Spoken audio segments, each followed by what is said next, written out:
You're listening to a Roddenberry podcast. Mission Log Prodigy, a Roddenberry Star Trek podcast. Supplemental. Prodigy novels, Supernova.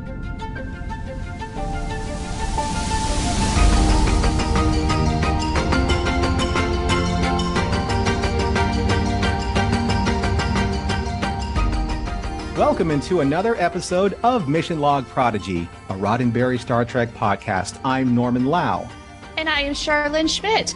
And just like on our flagship podcast, we here at Mission Log Prodigy love to take a look at an episode, review it, dissect it for morals, messages, and meanings. And we would do that, only we're between seasons 1 and 2 right now. So instead, we've got something else for you today, and that is another product review. That's right. And please remember, this show is produced for both YouTube and as a regular podcast. So please be sure to engage the like button and subscribe to Mission Log Prodigy on the Roddenberry Entertainment YouTube channel. That helps you get the feed from the algorithm on YouTube. So the more likes, the more subscriptions, the more you'll see this in your feed. And please make sure to listen to all of our podcasts on podcasts.roddenberry.com. and Apple Podcasts and Google Podcasts and Spotify and Stitcher, wherever you listen to your Roddenberry podcast. And you can also follow us always on Mission Log Prodigy on Twitter. That's at ML_Prodigy to keep up with all the latest news and updates, just like this show. Because like Char said, we're in the middle of season 1 and season 2, and we're in that kind of waiting period. But in that waiting period, we have products to review. And this is what you've been waiting for. So this is what we're doing today. We are going to do a review for the very first official Star Trek Prodigy young adult novel, Supernova, which Char just flashed on the screen. So remember, for those of you who are listening to the audio version of the show, you didn't get a chance to see the wonderful glossy cover for Star Trek Supernova.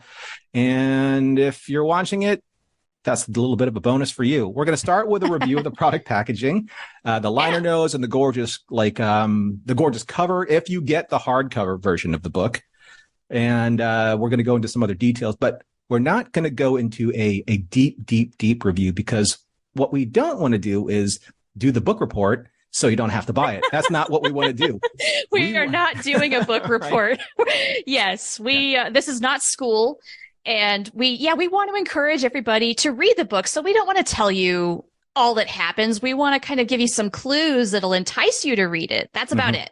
Right. And we hope you do. We hope you support the products that are coming out, because in the Prodigy community, there's a lot of like a soft criticism of there aren't enough products. When are we going to get some stuff that we can buy and collect? Well, this is one of those kind of products. So let's just jump right into it with, what is this story, Char?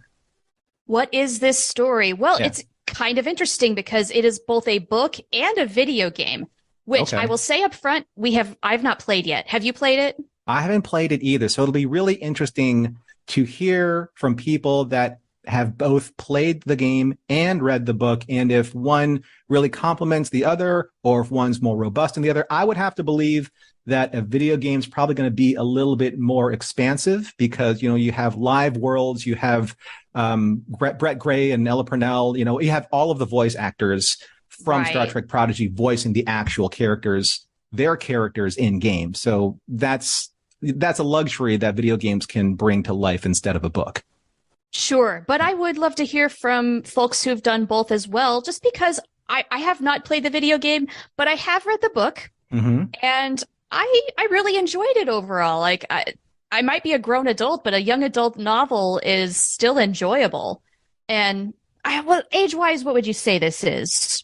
9 to 12? Well, we're going to get into all that, though, right after your synopsis. So you have the synopsis, and then, we're going to do that, and then we're going to go into the I'm getting ahead of us. Well, I know you're excited. I'm excited, too, because, again, we don't get a chance to review a lot of products. No, but this is why we are, so that they do make more, because people will buy them. We want them. We want the merch. That's right. Well, let's get into that synopsis then. This is written by Rob Perlman, and inside the cover it says, the Protostar crash lands in a peculiar star system. The crew ends up separated, and Dal and Gwyn must work together to find their missing crewmates. They don't have much time, though. The nearby star is destabilized and in danger of creating a supernova, hence the title. Then Dal and Gwyn discover evil droids patrolling the area, and they look just like the Watchers back in Tars Lamora. How will Dal and Gwyn confront this nightmare from their past and prevent an explosion in their near future? It's a big story.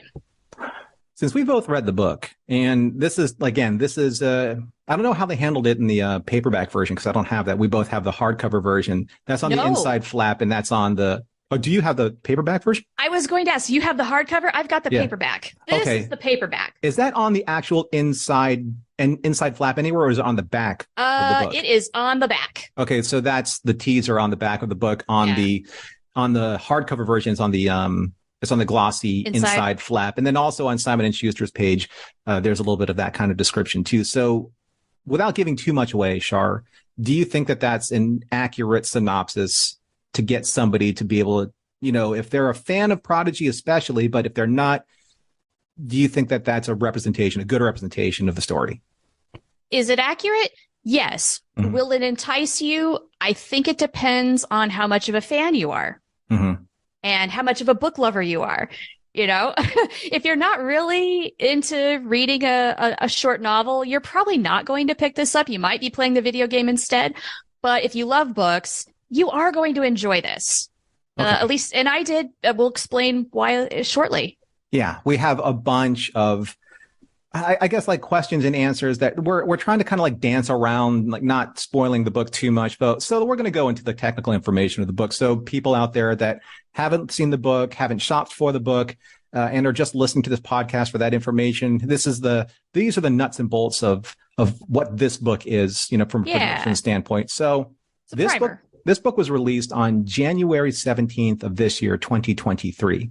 Okay, so not too long ago. I mean, we were really excited that we were going to get an actual book, and it was actually one of two that were released at the same time. We're going to get into that a little bit later. Now, the pricing on this book.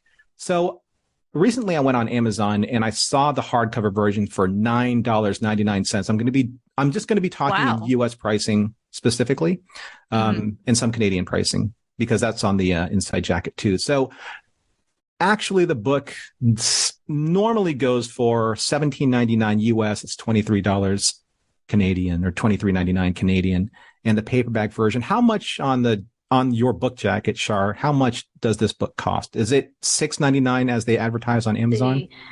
Yeah, $6.99 US, $8.99 Canada. Okay, so if you can actually get the hardcover version, if you're a hardcover fan on Amazon, it's a really great deal. At the time of this recording, this was $9.99 on Amazon for the hardcover. So only $3 more than the soft cover. But again, hardcover is not in everyone's taste. Some people like soft cover, the way it reads, the way you can hold it and kind of bend the cover back and flip pages. Everyone has the kind of like reading preference. Yeah. Now, from the SimonandSchuster.com website. So the book itself is 160 pages. The intended, grade for the reading level is 3 through 7, and the intended age of that reading level is, of course, in concert with those grades 8 through 12. Okay.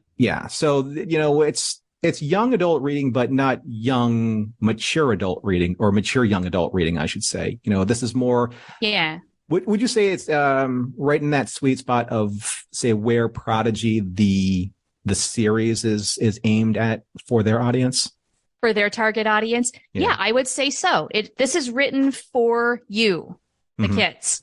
Now, you had, when we were reading, you screenshotted a page, texted me the picture of it, and said about the justification. I found that actually really quite annoying and jarring at times, like the forced justification of print. Yes. Right. Just to give a little bit of background, we're both font nerds. We have played with fonts in graphic design in our respective careers. And there's this thing called kerning. If you don't know what it is, it's where you can either spread text out so it fits a certain way, or you can cinch it in.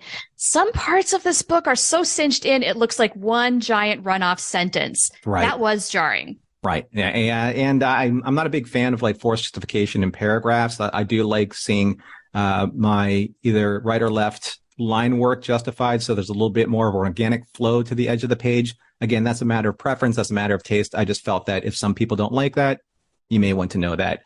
In that 160 pages, though, towards the end, there is an 8-page preview of chapter 1 from the next book, A Dangerous Trade by Cassandra Rose Clark. So that's at the end of Supernova. You can preview that, and then you can go into, if you want to purchase the next book, which is also available for the same pricing structure. So physically, those two books are the same. You're going to have a little bit different cover art, for A Dangerous Trade. And those are the only two books out right now. But I have a little bit more information about future book product releases, and we're going to get to that a little bit later on in the show. But I would love for you, Char, to let us know, who is this author, Rob Perlman? Well, he's a very familiar name in the Star Trek sphere. He has written so many Star Trek books, but he hasn't done just that. He's a New York Times bestselling author. He's written more than 60 books. This dude knows what he's doing. He's done this a few times. But just to throw some titles out of Star Trek books he has done: Fun with Kirk and Spock, Star Trek, My First Book of Colors. So he does do children's work. He's also done one of my favorites, The Book of Grudge. I was thinking of you when I read that in his bibliography here. Did you have that book? Oh, yes, I have it. I wish I had it right by me right now so I could show you, but I don't. But he's also done several others: Search for Spock, Body by Starfleet, which is an exercise book, which I think is fantastic, and Red Shirt's Little Book of Doom, among many others. He does, I would characterize his writing as just general pop culture. He does things like fandom, Star Trek, and what have you, does conventions. And in his bio, I love this. He says he lives in New Jersey and summers on Vulcan. Now, also New Jersey. I think Vulcan would just be a little less humid, but both would be pretty hot. Yeah. Yeah, I've lived through Jersey summers. Those are not great. I'm sorry, New Jersey. I love you. I love your pizza, but your summers I can do without. Yeah, and your winters. There's literally a 2-week period in there where it's absolutely perfect in the Garden State. 2 weeks. That sounds like most places, honestly. So you have two books by Rob Perlman. He's new to me. So is the Book of Grudge, is that a fiction book, or is it more like a facts book about grudge and discovery? Or can you tell that this is written by the same person that wrote Supernova? Oh, that's a good question. I mean, it's very different in terms of tone because it's coming from the perspective of a cat. Oh, and okay. All right. What I can show you is it's kind of similar to this calendar I have on my desk. It's just like kitties and quotes. There we go. Okay. And it's basically like some sort of like life lesson or profound tidbit of wisdom and a beautiful photo of grudge. I see. And you flip the pages and you enjoy it. So it's kind of like a grudge POV or thought POV. Type of book, right? Yeah. Yes. And if you like cats, you're really going to enjoy that book. That sounds really interesting. I might have to give that a try. Or maybe you can screenshot me a couple pages and see how I like it. An 8-page teaser, if you will. Yeah. So from Rob's website, for those of you who are maybe listening to in this, in your car to this podcast and you haven't looked him up yet and you're interested to know a little bit about Rob Perlman, from his website, we also have learned that Rob was also a publishing professional who has acquired and edited a host of pop culture entertainment books, including, and these are like the non-Star Trek books that Char referenced, the Official Princess Bride Cookbook, which I think that sounds like amazing, because I want to see they actually have like a Miracle Max, like chocolate pill to swallow of sorts, like a candy. Or let's see, what else do we have it here? A memoir by Don Bluth. Don Bluth, a famous cartoonist, it's a humor cartoonist. Fandom Acts of Kindness, Leading Lady, a memoir by Charles Busch. Hi, Honey, I'm Homo, Parks and Recreation, the official cookbook, drag combing through the big wigs of show business, Bob Ross, The Joy of Painting, if you're a fan of Bob Ross. Oh, wow. Yeah. The cover work on that is fantastic. It looks like some type of like younger adult type of book. Let's see, Bob's Burgers, Burger Book. Bob's Burgers. Zombies on Film, the definitive story of undead cinema, Stuck on Star Trek, and The Princess Bride to celebrate. I mean, so it's all over the landscape of pop culture, really, isn't he? He's truly not one lane or another. So no, he's like a generalist. He's going all over the places, doing cookbooks and doing random things. It sounds like maybe some biographies even. I like seeing that in an author where they're not just in one lane. So, they kind of lean on their strengths and maybe you kind of like feel a pattern like emerge in their work, that this is really, how can you have Star Trek, The Princess Bride, Parks and Recreation, and zombie stuff all in like the same conversation with him. Right? Yeah. Wow. That is an incredible body of work. It's no wonder he's a successful writer, though, because if he can shift gears like that, he could do anything. Here's some interesting other tidbits here. So Rob has had successful events and signings at pop culture conventions, comic cons, bookstores, and comic book retailers across the country, and has been a crew member on the annual Star Trek The Cruise for the last 5 voyages. He was featured as an on-air commentator in National Geographic's channel's Generation X series, contributed to the HuffingtonPost.com, StarTrek.com, performed at the Nerd Night Nerdtacular, and has been featured on several pop culture blogs and Sirius XM radio shows. Rob is a member of the International Association of Media Tie-In Writers, serves on the advisory board of the MS in Publishing program at Pace University, and has served on the board of directors of Teachers and Writers Collaborative. You can read more about this on his website, Rob Perlman, www.robperlman.com. So that kind of list of credentials, I know that we're just dealing with, and I don't want to say this kind of glibly, but, a young adult's novel. But I think it takes someone with that kind of an education to be able to distill something as sophisticated as like a Star Trek episode into something that's suitable to be digested by this age range. Wouldn't you say? I don't disagree with you at all on that. Yeah. I think that the fact that he's written Star Trek books before, they probably, I'm just guessing here, said, "Hey, Rob, you want to write the first Star Trek Prodigy novel?" And he probably said, "Heck, yes, I would." Yeah. And he can tap into these characters, write a big, grand story all in 100-something pages and make it readable for anybody. Yeah, it must have been daunting, but at the same time, must have been really enjoyable to get into these characters' heads.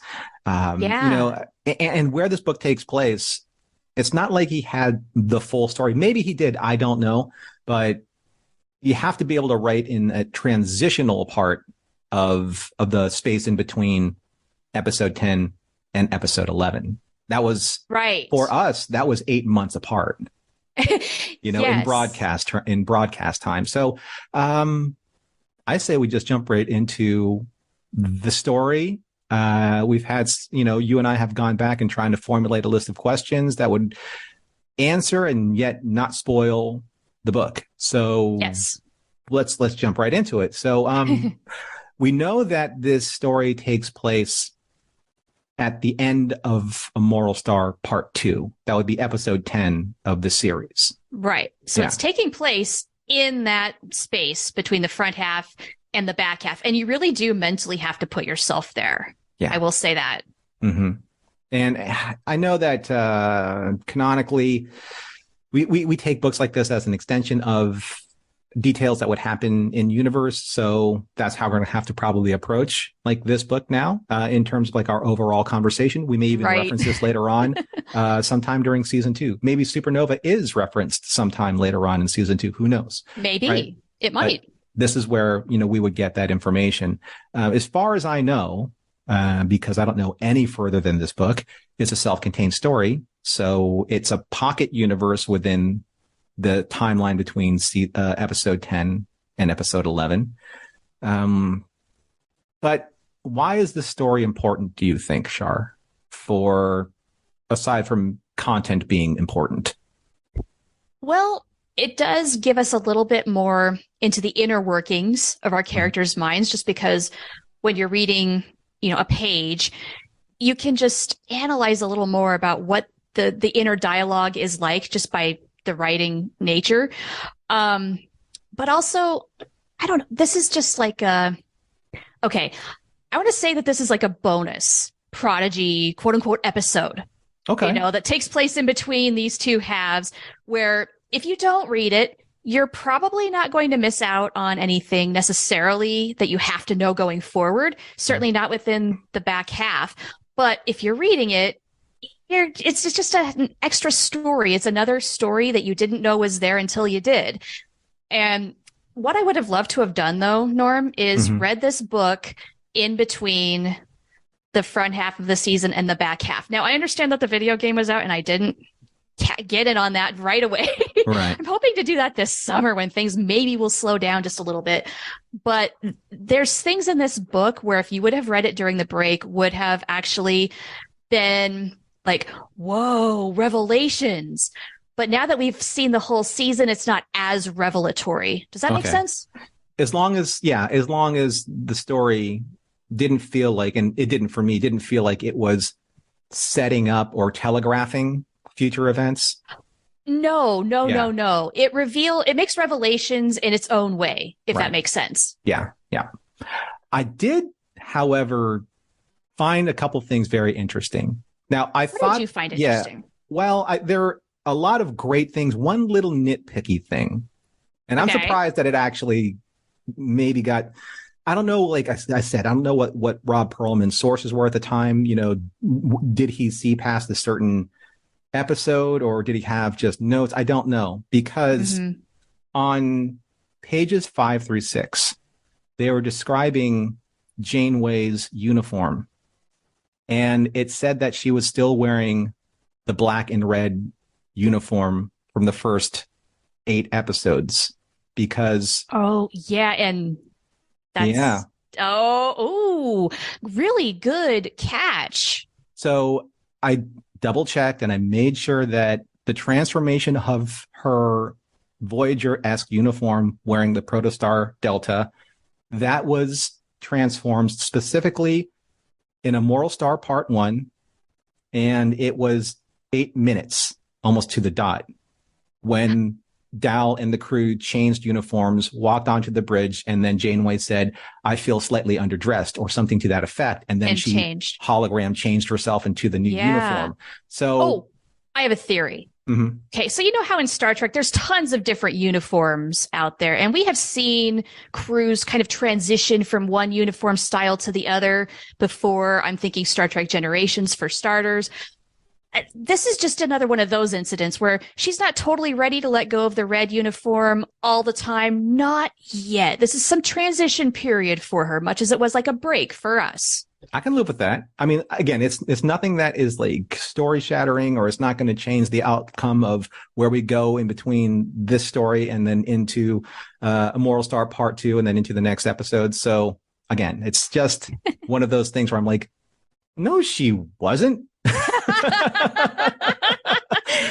Yeah, we saw, which does make me wonder, did Rob Perlman just have notes, or did he know the full story in every detail? Like, where in production was he writing the book? Exactly. So again, nitpick, doesn't change anything, doesn't change characterizations. It's just one of those things that just kind of like make you go, oh, I wonder what happened there. Things that make you go, But the more important things, though, I think Rob really captured the characterizations, like certain things, like say, like Dal still feels uncertain.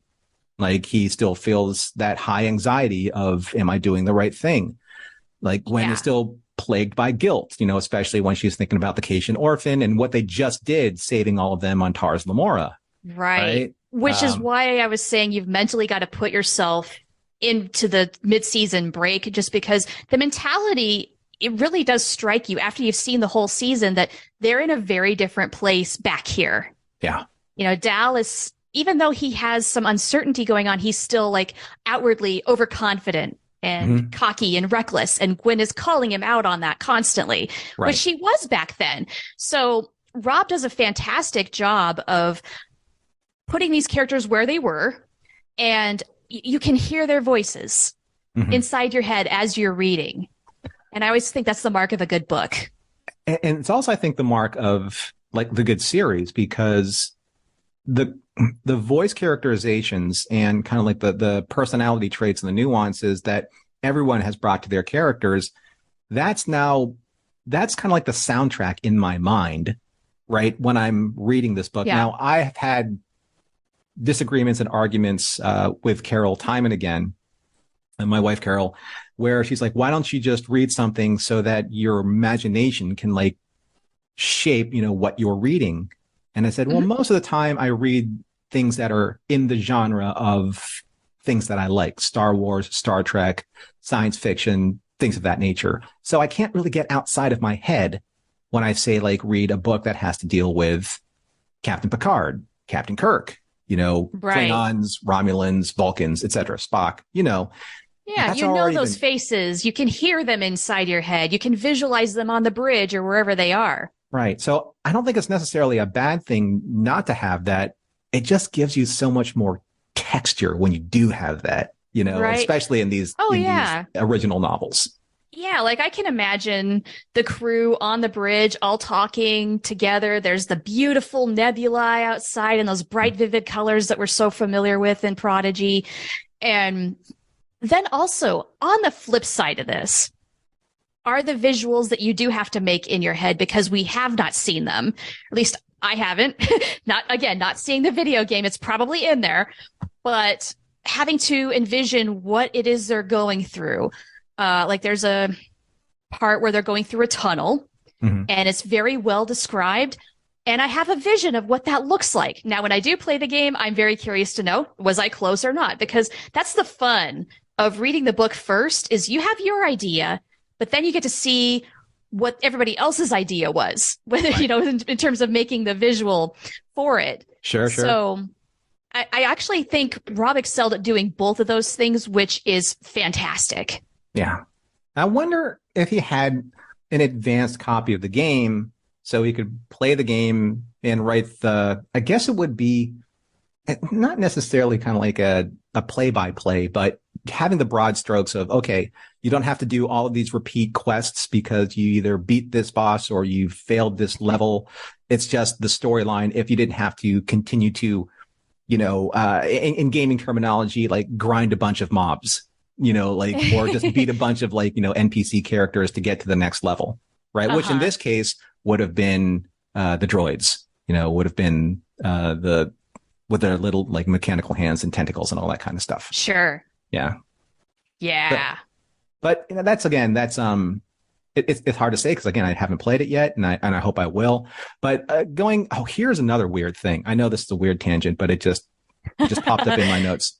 I like weird tangents. Go for it. Okay, so did you notice in the book that there were only on specific pages a black delta separating paragraphs? Oh, like as a transition? Yeah. Yeah. Well, it's kind of a weird arrhythmic pattern, yeah? Yeah, so I don't know. See, I always think that there's like some kind of collaboration with like game designers and other people that work in the licenses to maybe like hide codes, work that way, like work some kind of secret in there. So if you're listening to this, I did the homework for you.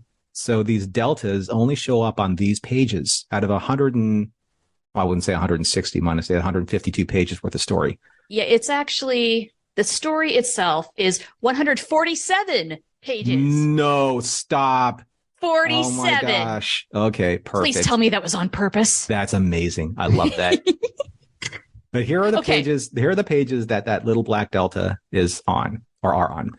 Pages 42, 44, 57, 71, 74, 76, 84, 92, 145, and 146. Now, this is on the hardcover version. I'm sure the pagination is the same on the softcover version or the paperback version. But if you're using that so sparingly, and not, it didn't feel like they were like breaking up. This is what happened in one scene over here, Black Delta. This is what's happening in one scene over there. Sometimes they're literally like in the same conversation. So I'm like, that's a weird place to put some type of this, like a wingding, as we used to call them in Mac, right? The wingdings, right? Yes. So, okay, what is your theory here, Norm? What's going on? I have no idea. It's just because it's so random. So I don't know. Okay. I don't know if this is some kind of like code in the game, coordinates, because I was thinking about the doll's foot. Sorry, that's a spoiler. I shouldn't really say that, but it's not, I know. But I'm thinking like these numbers are like some kind of code of some kind. I don't know. Yeah, maybe. I don't know. Okay. Well, that's terribly interesting. I did not catch on to that. Yeah, it's just my artist's brain. Every time I see something like out of place, remember highlight magazines from like the 1980s, 1990s. You'd go into a doctor's office and you would find them.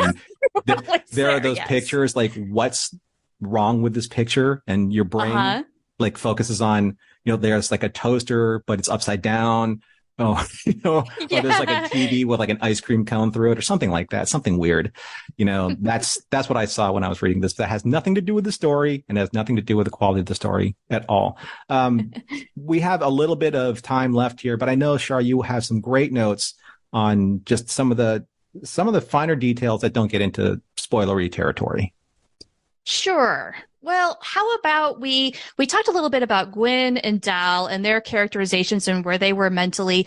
How about the other characters? Let's talk about like Jankum and Rock and Murph. Mm-hmm. And how do you think they translated to the page? Was it good?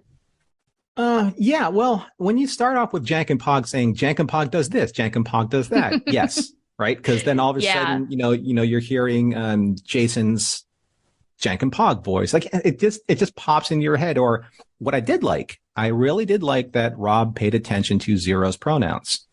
Yes. That's very responsible as a writer. And again, the language, the syntax, how Zero says things, very accurate. Mm-hmm. Yeah.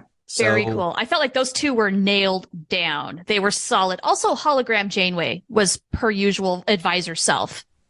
Do you think that it's hard to separate what we know from reading this, like going in blind? Like, say someone wants to try this or buy this as a gift for their young fan that's in their family. It's either a son, daughter, niece, nephew, whatever. And they said, I'm a Star Trek fan. This is for someone their age. I want to buy this for them. Maybe they might get into Star Trek. Is this story strong enough on its own and the characterization solid enough on its own for them to be able to be, yeah, I really want to watch this series now? Oh, that's a good question. And, to be honest, I'm not terribly sure, just because there is so much that happens in the first half of the series. I wonder how much context you need. And it's not that the book does a bad job of giving you a little bit of a refresher to remind you where they are and what has happened at this point in of the story. But for somebody who doesn't know anything at all about Prodigy, I don't know. I mean, I would really encourage somebody to watch the first half, then read the book. Yeah. Yeah. It's tough, when you're going in without a primer of any kind. And the funny thing is, and it's maybe a little bit ironic, that the Hagemans created Prodigy as kind of a primer for young adults or a younger audience from the very beginning to understand. And I do believe they used these terms like, what is a starship? What is warp drive? What is the Federation? Right. What are these elements in Star Trek that, veteran fans like ourselves and many of you out there, we take for granted because it's part of our vocabulary. It's secondhand. But to a new it's embedded member, in our brains. They don't know. Like, why are they going so fast? Or what does that mean? Or pushing that button? Or what does warp mean? What are these aliens? So I can't fault Rob for not maybe establishing that very solidly at the beginning of the book, because he does reference a lot of what we've already seen. Like, say, from the very first two episodes. But he does drop you into the story. So you're not going to get all that exposition like you're talking about. You do get the finer details, like especially with mentality. Like right off the bat, Dal is, this Dal at this particular point of the story. It reminded me just so much of how he grew too. By the end of season 1, he is a very different, much more mature and responsible and thoughtful guy than he is here. But this is how he was at this time in the story. Gwen, on the other hand, is dealing with lots of guilt and what have you. A lot of things fresh in her mind, like her father's betrayal and what does that mean, and a lot of confusion. But then, on the other hand, Gwen and Dal are working together a lot in this story. So you see them still paving their friendship along the way. Yeah. And that's obviously more of that is always better than less, because you just know that they're just not idle the entire time between, episodes 10 and 11. They're building that relationship. There's more layers, that can be added, in the context of their friendship, where maybe if you're watching the episodes after this story, a certain glance or a certain pinky hug or, mean more. Maybe. Because of stories like this, right? Yeah. Okay, and then for Rock Talk, I had a question for you about Rock Talk because I have mixed feelings about her characterization. Okay. I thought she sounded maybe just a little too little girlish, but she is a little girl, so what am I really saying here? Is it because we don't get the stark contrast of Rock's size versus her voice in a printed page?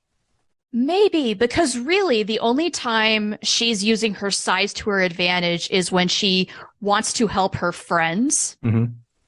And that's great. I love that situation where she doesn't have to, like, she's not throwing her weight around just because she's doing it because she wants to. Yes, exactly. But she is an 8-year-old girl. Why am I criticizing her for sounding like an 8-year-old girl? But it's almost like it wasn't quite Rock Talk. And especially after she had spent so much time in Time Amok, that she grew up so much in that period, learned so much. And, you know, she's making jokes that I just don't think fit her. That's fair. I had similar feelings. And I think it's just because, again, there's with Jankum, he has a very like literal key when he talks. You know, it always starts off with him in the third person, and we figured out why. Yes. And you're right. Zero has a very specific cadence when they talk, but also the pronouns, they identify Zero as Zero. So you immediately key into that. I think with Rock, it's because of her physicality versus her age and the way that she talks and the inflections in her voice and her pitch. Those are at two extreme odds visually, right? So it just doesn't really come off the page the same way. Is maybe that fair? Maybe it just doesn't completely translate. Yeah, I don't know. But it's not a huge criticism. It's just something that I kind of did a second take. If for any of the characters that I felt wasn't like right off of the screen into the page, it was her too. Yeah, I agree. Yeah. Everybody else was just a little off. Everybody else was on point. Yeah. Including Murph. And I love the way that Murph's dialogue. I know. It's so good. It's so good. So good. And Murph gets to do a cool Murph thing that only Murph can do. It's fun. This is a fun adventure, and it is a big, high stakes story, and yet it is contained in just a few pages. So if ever we get Rob Perlman on the show, we're going to ask him, okay, so you reach out to D. Bradley Baker, and this is what he says. This is how Murph sounds like if he had typed out, you know, in sentence form. I want to know all the details. Couple last points here, Char, and then there are a couple other details for the upcoming books that I'd like to talk about. Sure. So I guess my final thought is if you, I don't actually care if you're of target age or not, go get the book. Read the book. Yeah, get the book. You know, I'm a grown adult and I enjoyed it. If you enjoy books, put this in your collection. It's a nice bonus Prodigy story. So while we're in this break, it's a nice thing to just kind of keep yourself immersed in the world. Because, I mean, you know, we're used to breaks, unfortunately, right now. No, that's true. That's true. And we're probably not going to get the next season until later this year. So use this to string yourself along and stay involved, though, with Prodigy. That leads into your point about future books. What do you got for us? So looking at it from Amazon, because I was looking at what they have as a collection of books. So there are going to be a total of 3 books for at least up until the end of August, and that may be for the end of the year. So it's kind of like a trilogy of books. So we already talked about A Dangerous Trade by Cassandra Rose Clark. This was released the same time that this book, Supernova, was released on January 27th of this year, 2023. These two books, I should say, are currently in both hardcover and paperback versions. And you can find both of these books on Amazon.com. And then Simon & Schuster tells you where their partners are selling the books, such as Barnes & Nobles, etc.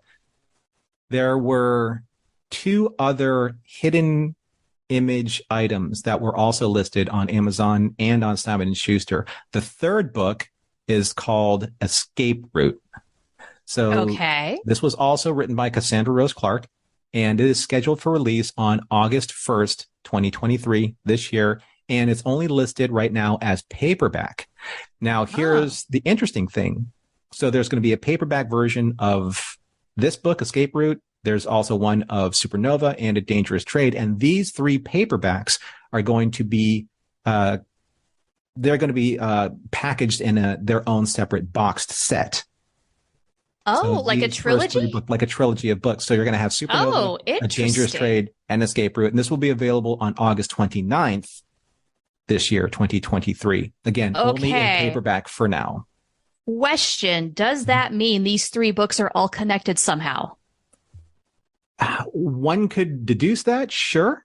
It makes sense. But, publishers and retailers, they love putting together collections. It'll be interesting to see what the artwork looks like on the outside slipcover of these books. And looking at it from kind of like a dollars and cents standpoint, maybe the initial sales of the hardcover books probably weren't maybe that high. So you can go to the easier, more affordable paperback route, especially for a collection. I'm surprised that they won't release it in maybe a trade paperback or kind of like a compilation where all 3 books are like in one, large bound format. But some people like having their separate books. So it'll be interesting, again, if you're a collector out there and you love these products and you want to speak with your voice and you speak with your dollars, in the retail world, that's your voice. That's right. You have to support those people that are putting out these products with buying them. Pretty much. Yep. We have a voice in 2 ways, our time and our dollars. Use them wisely. Yep.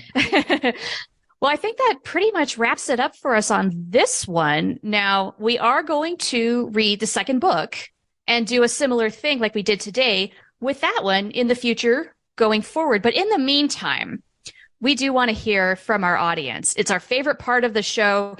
We absolutely want to hear your voices and your thoughts. So we have some questions for you. If you read Supernova, please send us a message and tell us the following: your name and your age. Did you read the book by yourself or with someone else? And if so, whom? Did you like the book? What was your favorite part? What did you learn? Familiar questions? Yeah. And if you also played the Supernova game, would you also tell us which one you liked better and why? We can't wait to hear from you. Those are great questions. And I love that you brought in our core group of questions because, there is something that you can learn from this story. Yes, you sure can. Absolutely. Yeah. There's the morals, messages, and meanings in the book, just like in an episode. All right. Well, those are great questions, Char. Thanks for bringing that up. And what do you say we close the show? Let's do it. Well, Mission Log Prodigy is produced by Roddenberry Entertainment. Production and technical direction is by the fantastic Earl Green.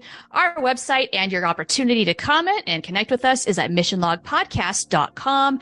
And if you want to support Mission Log directly, you can do so at patreon.com/missionlog. So thank you, everyone, for taking the time to be with us. And even though we are still in between seasons, rest assured that Char and I are working on plans to bring you even more fantastic content, especially from these new products that are going to be coming out throughout the course of this year. Hopefully, fingers crossed, between now and then. So Prodigy Season 2 will be here before we know it. Time goes by very quickly. So make sure you subscribe to us here on the Roddenberry YouTube Entertainment channel on YouTube for the video version. Remember to subscribe to us on the podcast version so you can be notified for all of our upcoming Prodigy coverage. Thank you for listening, and go boldly and go fast.